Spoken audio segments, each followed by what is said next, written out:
Hey everyone, in this tutorial, I'm going to show you how to remove the minimum purchase limit on SEMU, step by step. And just so you know, this is my avatar speaking. If anything's unclear or doesn't work for you, drop a comment and the real me will jump in to help. Let's get started. Step 1. Combine small items to meet the minimum. When you add an item to your SEMU cart, you might see a message like minimum order $10. To bypass it, simply add a few cheap items to your cart.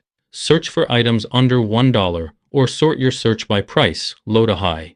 Look for filler items like 39-cent deals and add them until you reach the limit. Step 2. Use coupons to lower the total price. Even if you meet the minimum, you can still reduce your cost. Tap on coupons, apply a valid one, and continue to checkout. This won't remove the minimum, but it will lower what you actually pay. Step 3. Split your orders.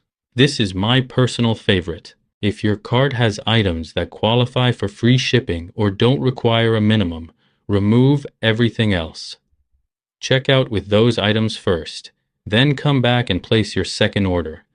That way, you avoid triggering the minimum on products that don't need it. Just a reminder, SEMU adds minimum purchase limits to reduce shipping costs.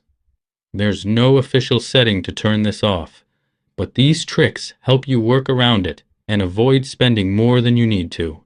Thanks so much for watching, and I'll see you in the next one. Bye for now.